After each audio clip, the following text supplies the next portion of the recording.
So that's what I did. And the result is this thing called all answers are weather. It starts with the Einstein quote.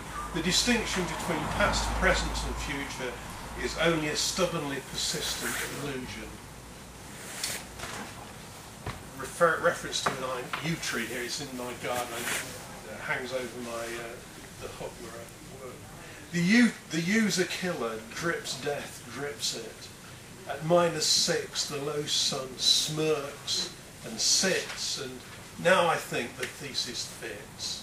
Staggered circles coexist within the one tree, a singularity. Here's the thing.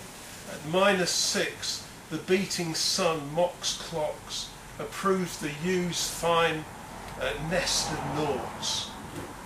Everything at one, as I do time. Whiskered, twisted, roundly dissed.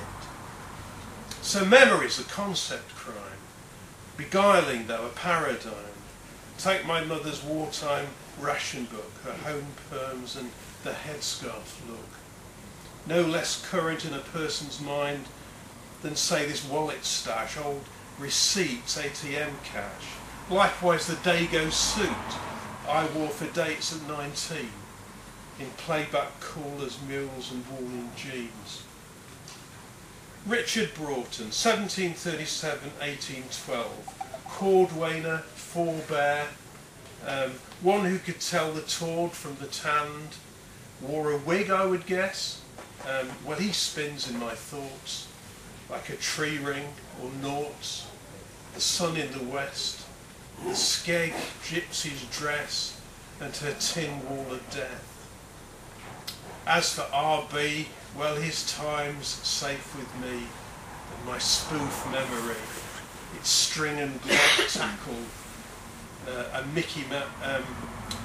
Maisie Gray and ramshackle, a Mickey Mouse mind, and its signs of the times. Thoughts of galaxies up and behind, pearl with the hair, and dazed with the smile, an idea of wave collapse bearing the brunt, the square root of love, if time is a stunt. The yew's a killer, drips death, drips it. But does the thesis really fit? And where does death come into this?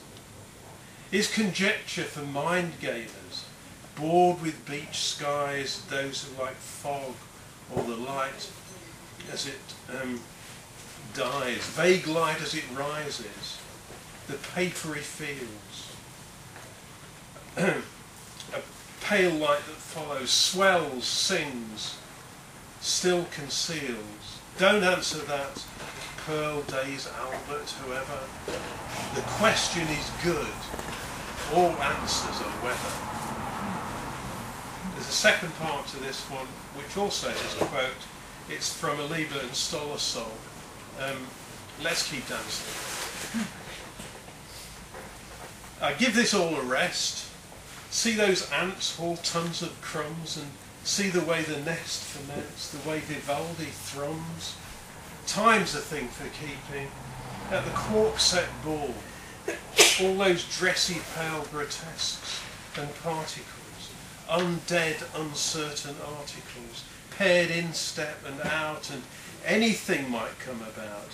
Masked bash minuetto, glitzy riddles in stilettos, contraltos and falsettos out of iffy gondolas and vaporettos, enigmas at their spangled best, in half-lit, restless arabesques. While round the uni physics lab, the ants dash and the bee ranch hums, where S is seen among the dahlias, with lunchtime guys, alive with equal signs, and numbers done, undone, tipexed, inked in, shared, thank you, yes please, no, alive, alive, oh. The questionarium just seethes. And yeah, finally, this one's called Lacune. It ought to be dedicated to my father, but it was written after he died. A lot of people have this experience. I think you go into the the undertaker's parlour, and there's this body laid out, prepared, but they've done it badly, you know, and the face is all wrong. And I kind of wanted to write it, but I didn't want to write it, so it's not dedicated. My dad drove tractors for a farmer, and he liked birds, and he knew how to tilt a trilby. And he liked sentimental songs, references. So, lacunae, breath, gaps left standing. Inside the coffin maker's chapel, seized by this vacated face, something of it out of true incongruous, the mouth askew, a heartless stare.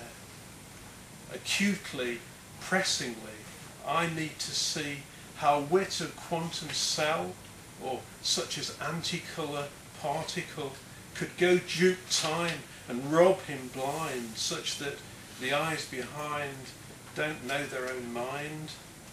He is less than a breath, and lost beyond the unlit part of Genesis. A cranium is marbled on the underside, a smooth fit for the cortex. Herewith rub of love, regret, etc.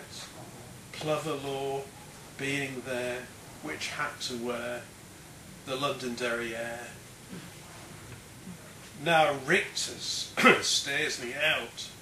If this is here and that is there, define halfway, don't turn away, don't look.